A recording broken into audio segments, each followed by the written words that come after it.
और नोएडा हिंसा मामले में पुलिस को बड़ी जानकारी मिली है। 140 व्हाट्सएप ग्रुप और एक्स हैंडल से माहौल बिगाड़ने के सबूत मिले हैं। क्यूआर कोड के जरिए लोगों को जोड़कर भीड़ जुटाई गई और नकाब पहनकर शामिल उपद्रवी हुए थे।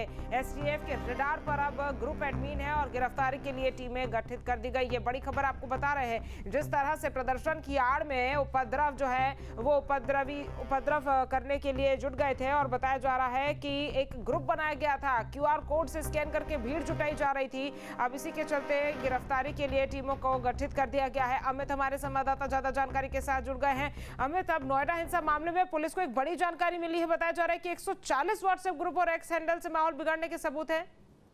बिल्कुल, देखिए, शुरुआती जांच में ये तमाम तथ्य सामने आए हैं और 140 व्हाट्सएप ग्रुप पुलिस की जांच में सामने आए हैं और 50 एक्स के हैंडल थे जो ट्वीट करने के लिए बनाए गए थे और इसमें से कुछ हैंडल ऐसे हैं जो बाहर से बनाए गए। तो तमाम एंगल्स पर अब जांच कर रहे हैं, क्योंकि जांच एसटीएफ को दे दी है तो एसटीएफ भी इसी एंगल पर आगे बढ़ रही है।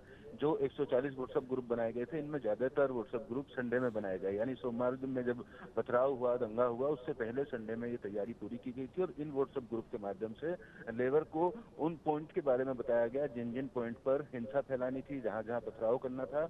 इस तरीके के तथ्य सामने आए। फिलहाल अब एसटीएफ की जो टीमें रडार पर ग्रुप के एडमिन और ये ट्विटर हैंडल बनाने वाले जितने लोग हैं, ये सारे उनकी रडार पर हैं, क्योंकि इस बात की भी आशंका व्यक्त पुलिस के द्वारा की गई है। कल कमिश्नर से हमारी बात हुई थी कि कुछ बाहर के लोग शामिल हुए हैं जो श्रमिक नहीं थे और उन लोगों के द्वारा श्रमिकों को भड़काया गया और भड़काए जाने के बाद इस तरीके का जो माहौल है वो नोएडा के अंदर बनाया गया। तो फिलहाल माना जा रहा है कई लोग तो इनमें से पुलिस की गिरफ्त में आ चुके हैं। अन्य लोगों की गिरफ्तारी के लिए टीमें बनाई गई हैं और जहां जहां भी ये लोग होंगे वहां से जल्द गिरफ्तारी की जाएगी, ताकि आने वाले समय में इस तरीके से दोबारा माहौल खराब करने की कोशिश से बचा जा सके और ऐसे तमाम लोगों पर अंकुश लगाया जा सके। और जो ग्रुप एडमिन है वो भी बताया जा रहा है एसटीएफ की रडार पर है, क्योंकि देखिए सोशल मीडिया का इस्तेमाल इसमें हुआ है। ये कल भी चूंकि आपने बताया था, जिस तरह से जो सामने खबरें आ रही हैं कि सोशल मीडिया के जरिए भीड़ इकट्ठा की गई थी, क्योंकि सोशल मीडिया एक बहुत आसान माध्यम अमित अब बन चुका है लोगों को इकट्ठा करने का, क्योंकि हजारों की संख्या में लोगों का इकट्ठा होना, उपद्रव फैलाना, पत्थर इकट्ठे करके पत्थरबाजी करना, कहीं ना कहीं अब हर एक पहलू से यहाँ पर कार्रवाई होती हुई दिखाई देगी। बिल्कुल, देखिए, सोशल मीडिया को बड़ा हथियार बनाया गया और फेक खबरें भी फैलाई गई। फेक खबरों में किसी महिला की गोली लगने से मौत जैसी जानकारी फैलाई गई। कुछ वीडियो नेताओं के बनाए गए जिसमें ज्यादा सैलरी देने की बात कही गई थी। प्रशासन को जिम्मेदार ठहराने के लिए कई तरीके के फेक वीडियो बनाए गए। एआई का इस्तेमाल किया गया और इन 140 व्हाट्सएप ग्रुप में तमाम जो लेबर है, तकरीबन 42-45 हजार के आसपास की जो संख्या है, वो सड़कों पर थी। सोमवार के दिन जिस तरीके का पुलिस ने आंकड़ा दिया था, तो उनमें से ज्यादातर लोगों को इन 140 व्हाट्सएप ग्रुप के माध्यम से जोड़ा गया और उसी से कमांड दी गई, लोकेशन सेट की गई कि किस लोकेशन पर किस तरीके का व्यवहार करना है, तोड़फोड़ करनी है, क्योंकि 300 से ज्यादा जगहों पर हमला किया गया था, 300 से ज्यादा कंपनियों को निशाना बनाया गया था। तो उन तमाम चीजों को ऑपरेट करने के लिए सोशल मीडिया को हथियार बनाया और 50 जो है वो ट्विटर हैंडल और उसके अलावा 140 के आसपास जो ग्रुप हैं उनका प्रयोग इस पूरे मामले में किया गया। भारी लोगों का मुंह अपना कवर कर फेस पर मास्क लगाकर भी काफी लोग ऐसे इन वीडियो में दिखाई दे रहे हैं जिन्होंने आगजनी की, तोड़फोड़ की। तो मैक्सिमम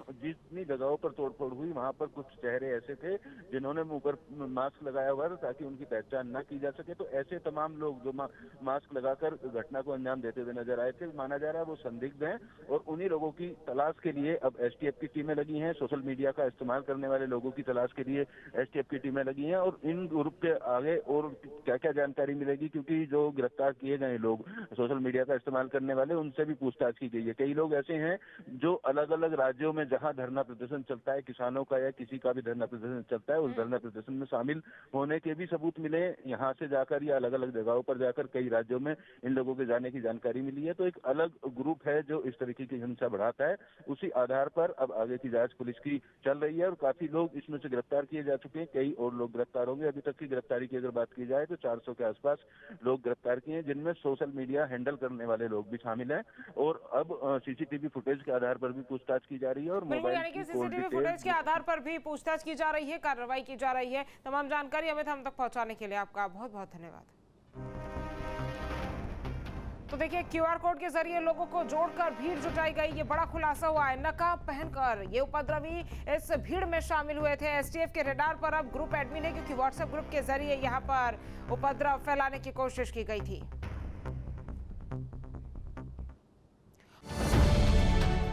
अब से डीडी फ्री डिश के चैनल नंबर 57 पर देखिए न्यूज नेशन।